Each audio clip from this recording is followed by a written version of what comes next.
Assalamu alaikum wa rahmatullahi wa barakatuh. May the peace, mercy, and blessings of Allah be upon you all. My name is Ismail Bilal Salim. I am coming to you live from Masjid William Salam, 1 o'clock on Facebook, on comparative religion. I am going to convey the best of my ability, the truth, the haqq, because Allah is the haqq, and everything that is of the truth comes from Him because He is the source of all truth. Anything that I convey that is an error is my own. I will be continuing to discuss the crucifixion of Jesus, or the alleged crucifixion of Jesus. Last week, we talked about him praying to be saved from this death. And we'll continue on from there. After his prayer, he is apprehended and arrested. And we'll pick up from there. So, it says the high priest, the elders, and the council were in search of witnesses for Jesus. While they have him on trial, they're trying to find witnesses to accuse him of blasphemy. And the Gospels insist that their motive is to find false witnesses against him. So they know that they have conjured up charges against him. So they're trying to find some people that will say some lies against him. But those witnesses start contradicting themselves, according to the Gospels. And even when they find competent witnesses, Jesus does not respond to their allegations. He remains silent until the high priest asks him specifically, straight to his face. He asks him, "Are you the Son of God?" This is in Mark 14. To which Jesus replies, "You say that I am." And the high priest goes into an uproar. He gets upset and says, "You have now confessed to blasphemy." Right?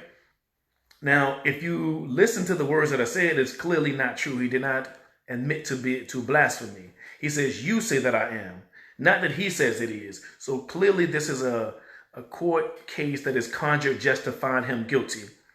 And even if he did say, "Yes, I am the Son of God," as I have expressed in the last couple of weeks. How you doing, Mama? In the last couple of weeks, plenty of people are called the Son of God in the Bible. In fact, Jesus says those who are peacemakers are the sons or the children of God. And the Bible has God calling other people sons of God. So never did he blaspheme. So this case was completely made up against him. So therefore, the outrage of the high priest to get upset, assalamu alaikum, sister, was merely a show, perhaps for the audience around. So Jesus is recorded in John as questioning the high priest. His name is Annas, asking him, well, the high priest questions him, and he questions him about his doctrine and his disciples. And Jesus responds to him and says, "I spoke openly to the world, and I taught in the synagogues and in the temple and in the places where the Jews gathered. And in secret, I said nothing." So he's asking also, why are you asking me these questions? Everybody heard what I said. Why don't you ask them? Why don't you ask them what I taught? And when he says this, one of the officers slaps him in the face, slaps Jesus in the mouth, right? And Jesus says, if I spoke evil, then manifest it to me. Show me what evil I spoke. Show me when I'm lying. If not, don't smack me. Now, I know people have conjured in their mind the idea of a meek Jesus, the European picture that they have of him. But as I have expressed earlier, Israel is a part of Africa. It is connected to Africa. Those people living there were black or brown. So think about this black man saying, "What you slapping me for?" First of all, he said, I didn't do anything wrong. Then the man hit him. He's like, "What you slapping me for? Don't slap me if I didn't do anything wrong." So from there on, we find that Jesus is aware that this is a mock trial. And he says that he has not committed any blasphemy. So his defense is so potent that the man slaps him and tries to keep him quiet. He demands to know what he has done wrong. So then he is led from Annas to another high priest named Caiaphas. And Caiaphas, again, he says he hasn't done anything wrong. There is no evidence against him. So in front of Caiaphas, he also doesn't speak. He doesn't respond. And Caiaphas's soldiers start mocking Jesus. But then Caiaphas sends him to a Roman governor named Pontius Pilate. So what they did is when they brought him back before Pontius Pilate is Roman. The high priests were Jewish. So in front of the high priest, they said that he blasphemed. They said he's saying that he is equal to God or the Son of God. But when they took him in front of the Roman governor, Pontius Pilate, they changed the charges from blasphemy to sedition, saying that he was trying to overthrow the government. The reason of this is because Romans had all kinds of gods. They believed in man gods and women gods and all other kinds of gods. So it wouldn't matter to them for him to say that he is the Son of God, only that he was trying to overthrow the government.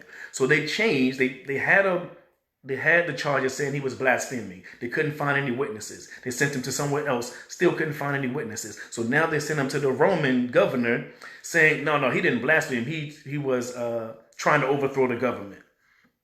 And their antics did not go unnoticed. Pontius Pilate says explicitly that he knew that they didn't have any charges against him, but they were charging him out of their envy for him and jealousy of him. So Pontius Pilate knew that this trial was fake. He said in Luke 23, Pilate says to the chief priests and to the people, I find no fault in this man. So this is the third person. Two high priests could not find any fault in him. They couldn't find any blasphemy in him. Then Pontius Pilate says, I found no fault in him. He didn't try to commit sedition. He didn't try to overthrow the government. So Pilate asked him plainly. He says, are you the king of the Jews? And Jesus replies, my kingdom is not of this world. So clearly there is no charges of sedition. He's saying my kingdom is in heaven. So there is no charge of him trying to overthrow the government. But Jesus' enemies are still dissatisfied. And they are arguing with Pontius Pilate, please do something to kill this man. We want this man gone. So Pilate discovers that Jesus was out of his jurisdiction. He was in the jurisdiction of a man named Herod Antipas. So he sends him to him. So from Annas to Caiaphas to Pontius Pilate, now he's sending them to a man named Herod Antipas, to see if he can find him guilty of any charges. Because Pontius Pilate doesn't want to incriminate an innocent man. And Jesus never answers Herod's questions. Herod's soldiers mock him. And by the way, all of these trials, they're running Jesus from this court to this court to this court to this court, is in the middle of the night. They capture him Thursday night. And in the middle of the night, Assalamu alaikum, in the middle of the night, they are sending him to all these different courts. Pilate says that he has examined him for a second time. So Herod couldn't find any faults in him. Then he sends him back to Pontius Pilate. And Pontius Pilate examines him for a second time and finds no fault in him. And Herod said the same thing. I couldn't find anything he did wrong. This man is completely and utterly innocent. So what Pontius Pilate says is, I'm going to chastise him and then release him. And of course, the chief priests and the elders are completely upset at this suggestion. And they protest. And then Pontius Pilate gives an alternative. He says this, listen, before the Passover, it's a custom to release one of the prisoners. So what I'll suggest is you can have him pitted against another man whose name was Barabbas. Barabbas was a robber.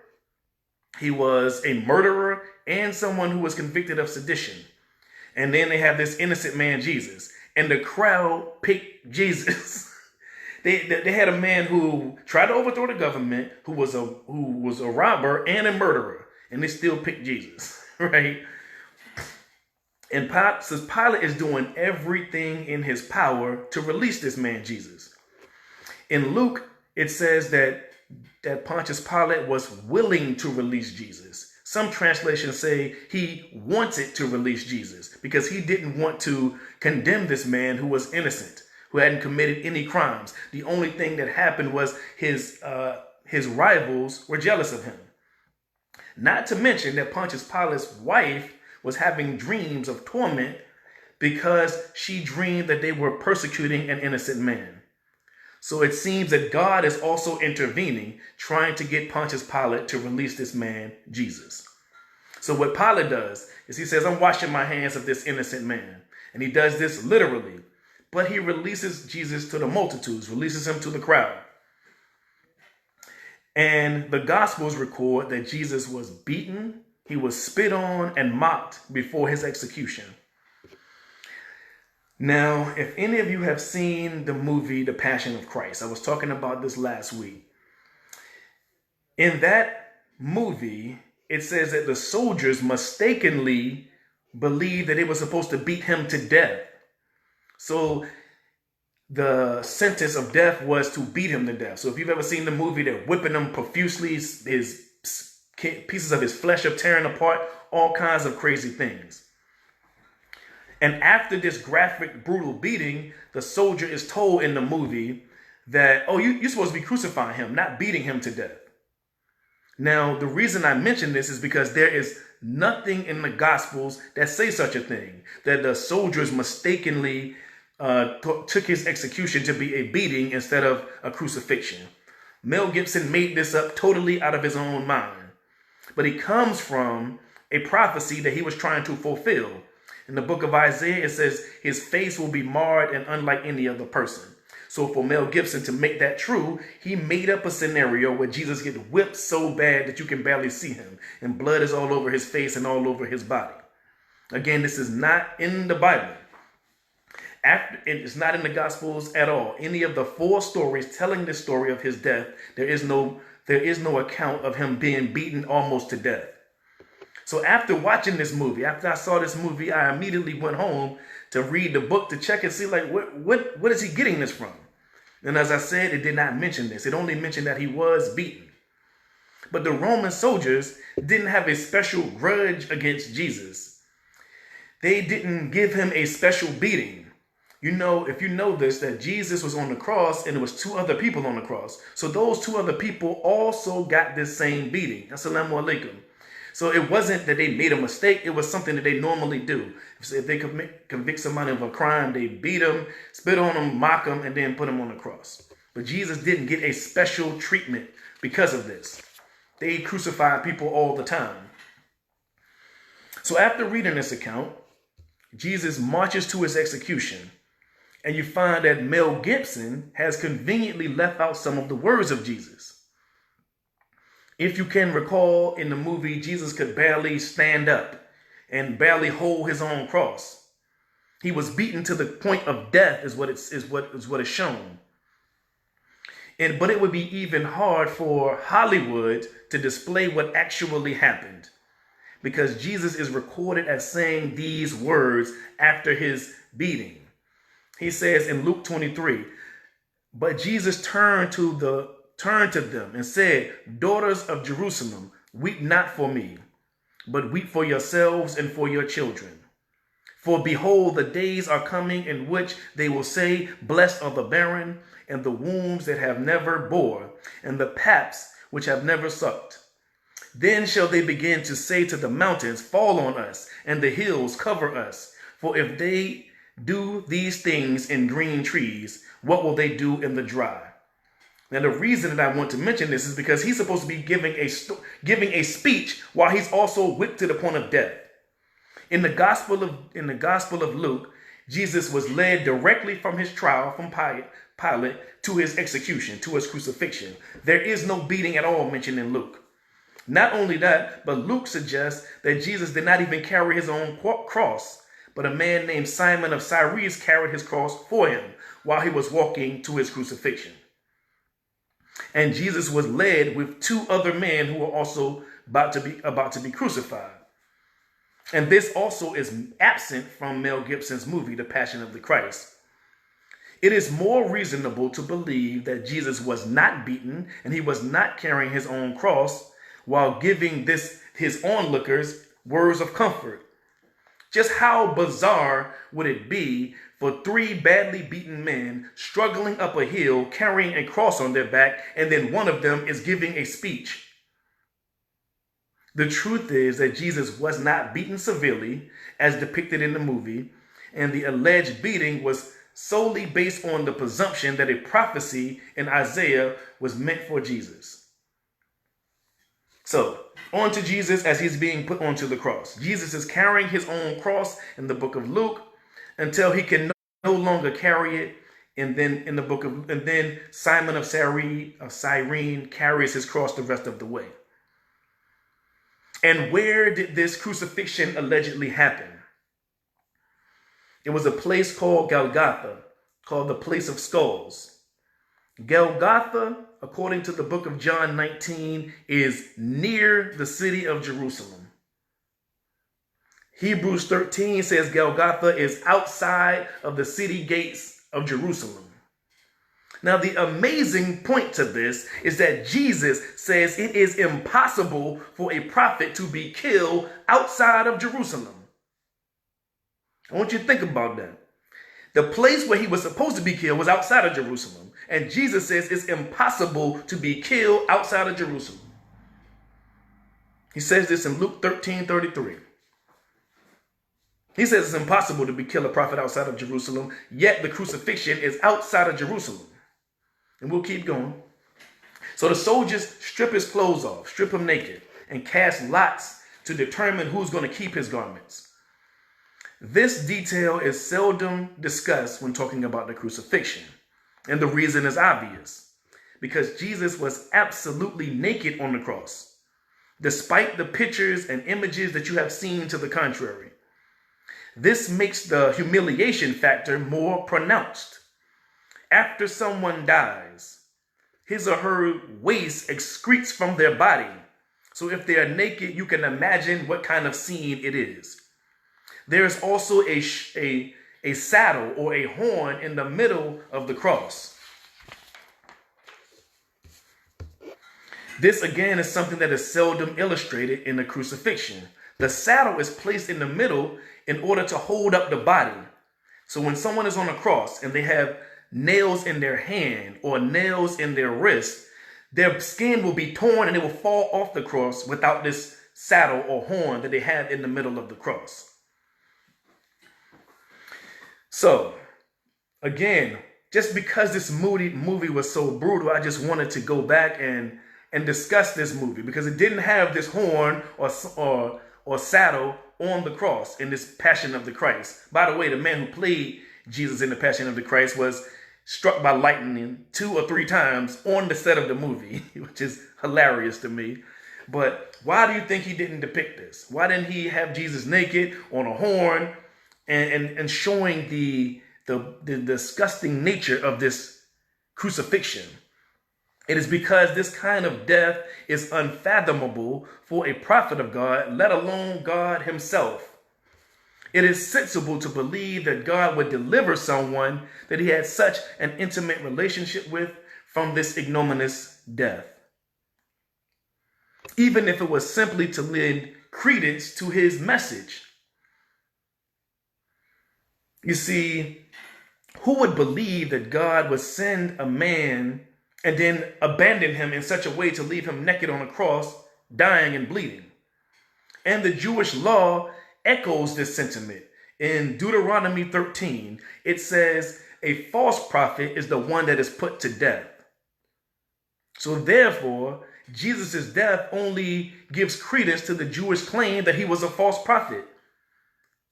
In the Jewish Torah, in Deuteronomy, it says if you can put him to death, then he is a false prophet.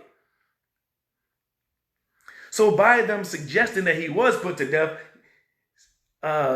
makes his message illegitimate. This is why the Jewish community never accepted Jesus fully, because in their own Torah it says if you can put him to death, then he must be a false prophet.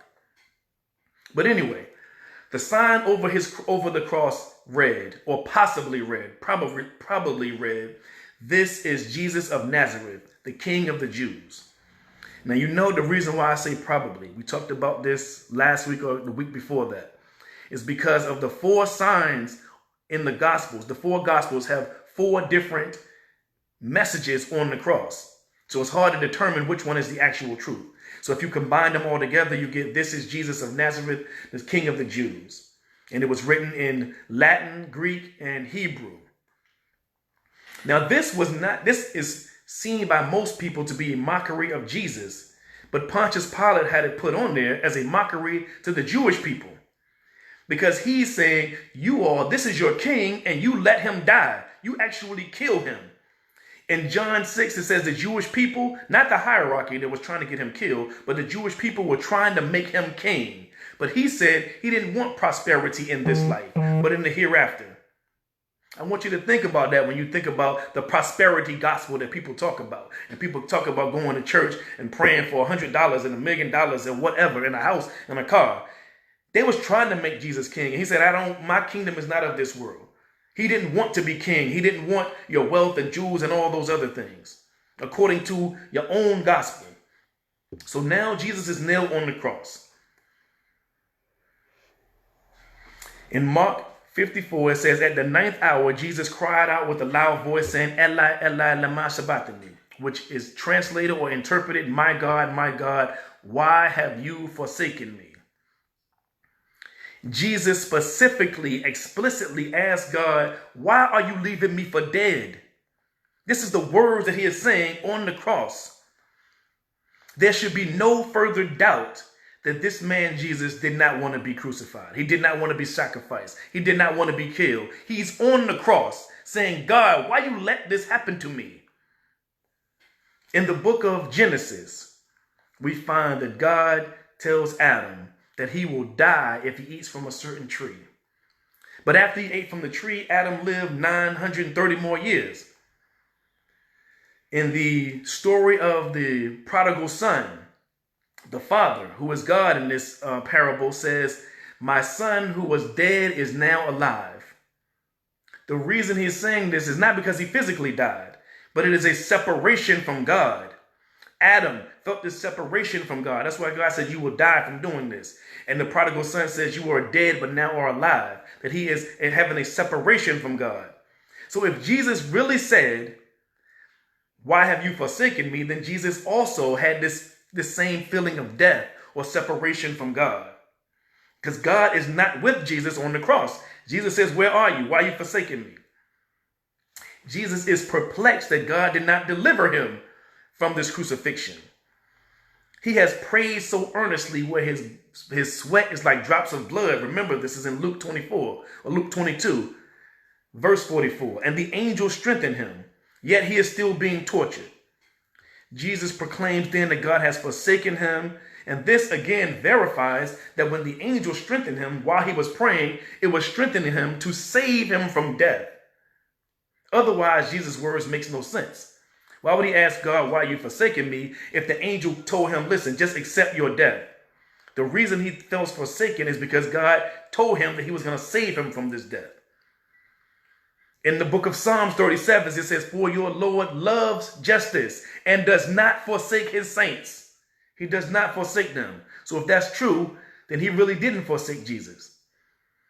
In Matthew and Mark, it records Jesus asking God, why have you forsaken me? And then Jesus gives up the ghost or gives up the spirit. Now, the same word in Greek is the word for spirit, but sometimes they use ghost in order to mystify it, to make it seem like it's some spooky thing. And John paints a gloomy picture of Jesus on the cross as well. However, Luke depicts Jesus promising salvation to one of the people on the cross with him. If you are at the point of death and you believe God left you out to dry, why would you be giving blessings to someone else? Does that make sense? You think God forsaken you, and then the next minute you say, you and I are going to be in heaven together. He went from God, my God, why have you forsaken me? To verily I say to you, today you and I will be in paradise.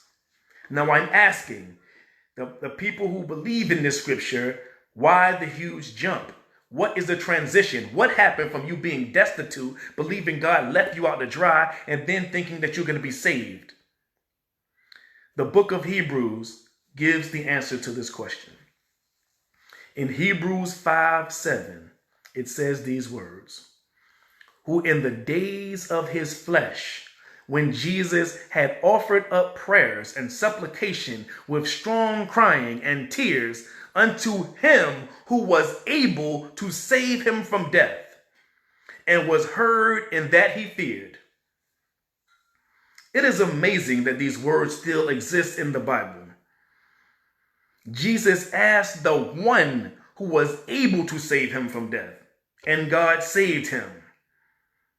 He didn't say the scripture didn't say that Jesus was able to save himself. He said he prayed to the one who was able to save him. And God heard his prayers. I don't know if you know this. The big biblical connotation of God heard your prayers means that God answers your prayers. This is personified in the story of Ishmael. In the book of Genesis, Abraham and Hagar asked God for a son. And God gave him Ishmael. God heard his prayers, meaning he heard his prayers and answered them. And Ishmael literally means God hears. So if your prayers are answered, God heard them. They're not answered, then God didn't hear you. We all know that God hears all things. But when it said God hears, that means he heard the prayer and answered it. The same thing is true in the story of Jonah. Jonah is inside the belly of this fish, this large fish, and praying to be saved. When he is saved and spit back onto the ocean, it says God heard his prayer, meaning he heard it and answered it. So if Jesus prayed earnestly to be saved and God heard his prayers, then God saved him. That's the reason why the attitude changed so dramatically. He knows now that God is going to save him. That's why he says, Father, into your hands I command my spirit. He is reaffirming his faith in God and belief that God will save him. And Jesus is recorded as saying he gives up the ghost. It's merely a facade that even the gospel writers fall victim to. They believe that he has died. The gospel writers are the ones who suggest that Jesus gave up his ghost or gave up his spirit. Some of the last words mentioned by Jesus are very, very intriguing. One of them I have just mentioned to you. When he says, my God, why have you forsaken me? Guess where he got that from? He got it from another verse in the Bible, a prophecy in the Bible. In the book of Psalms 22, it says, my God, why have you forsaken me? Why are you so far from saving me? So far from my cries of agony? Is what the Bible says, what he is quoting. Let me finish. He says, my God, I cry out by day and you do not answer. By night, but I find no rest. All who see me mock me, hurl insults, shaking their heads. They say, he trusts in the Lord. Let his Lord rescue him. Let his Lord deliver him, since he delights in him. The people are mocking him. This is in the gospel. This is in Psalms 22. This is a prophecy that Jesus is invoking. He goes further. I am poured out like water, and all of my bones are out of joint. My heart has turned to wax, and it is melted within me. My mouth is dry. You know his mouth was dry when he was on the cross. Like a pot's herd. My tongue sticks to the roof of my mouth. You lay me in the dust of death. Dogs surround me. A pack of villains encircle me. They pierce my hands and my feet. All my bones are on display. His whole body is on display. He's naked on a cross. People stare and gloat over me. They divide my clothes among them and cast lots for my garments. All of this is happening. But you, Lord, do not be far from me. You are my strength. Come quickly to help me. That's what it says. Deliver me from their sword, my precious life from the power of the dogs. Rescue me from the mouth of the lions. Save me from the horns of the wild oxen. This chapter is in Psalms. It captures almost explicitly everything that happens in this crucifixion. Yet it goes on to demonstrate that Jesus continued to seek deliverance, even on the cross from this death. And even more astounding is that the prophecy that Jesus is quoting is actually one in which God intervenes and rescues the pleading servant. The chapter ends as praise to God for his deliverance. The chapter ends with God delivering him and saving him. In Psalms 22:31, it says, he has done it. What did he do? He rescued him. He delivered him. He saved him. That's what the prophecy is. When Jesus says, my God, why are you forsaking me? He is invoking a prophecy of God saving him. So if Jesus quoted the Psalms, he must have known the prophecy, and he must have known at the end of the prophecy was his rescue. And there's more evidence, obviously, that his prayers were answered and that he was not killed. The synoptic gospels say that he was on the cross at the 6th hour, which is 12 o'clock, and he died by the 9th hour, which is 3 o'clock. 12 o'clock, 3 o'clock, right? John tells us that he was on the cross, but he was taken down before the Sabbath. So the Sabbath starts at Friday night because they see night and day, not day and night. So the Sabbath starts around, in our time, Friday around 6 o'clock. And it was sacrilege to have somebody crucified or hanging on the cross at that time. So they took him down before 6 o'clock. But they also had to prepare his body for the burial, where they anointed the body. They put spices on the body and they wrapped his body. So you have to give time for all of that to happen. So they say he was on the cross at 12. And he was on the cross at 3. He died at 3. And he had to be taken down by 6 o'clock. Right? So they arrested him on Thursday night. And then they flogged him, beat him, took him to all these trials, back and forth to these different people. And then they put him on the cross. Now here lies the problem. Jesus was only on the cross for 3 or 4 hours before he was taken down by 6 o'clock on Friday, because there's no work on the Sabbath. How convenient is it that Jesus died right before the Sabbath started? Now here's the huge problem, the huge dilemma that cannot be answered. The crucifixion is a slow process. Its purpose is pain and humiliation for an extended period of time. And then one dies of asphyxiation. There have been people who crucify themselves or have themselves crucified in honor of Jesus. And they stayed on the cross with nails in their hand and nails in their feet for 2 and 3 days. Yet we are to believe that Jesus died in 3 hours.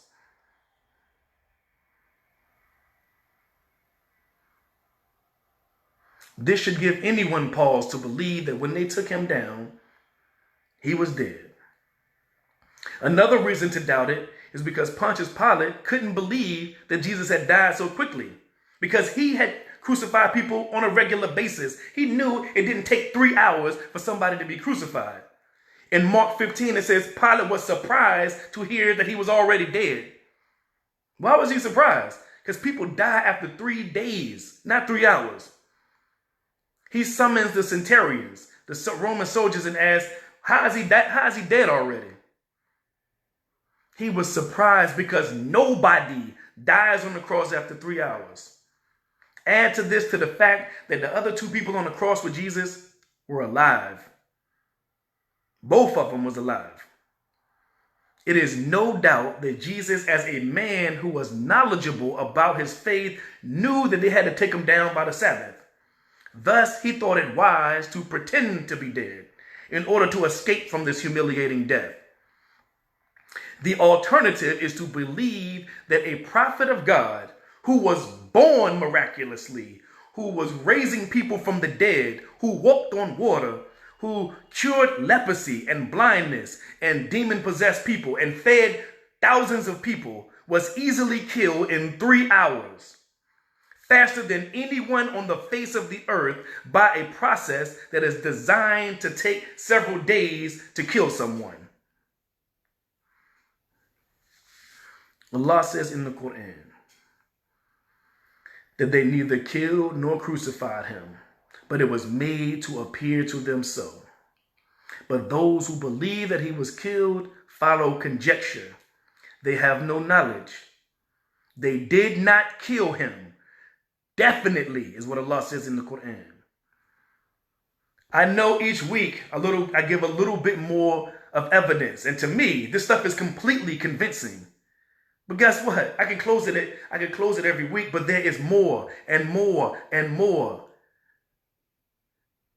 I don't want to talk to you for hours and hours giving you all this information, so I'm going to do it a little bit at a time so you can see that he was not killed nor crucified. This is why 2 billion Muslims do not believe it.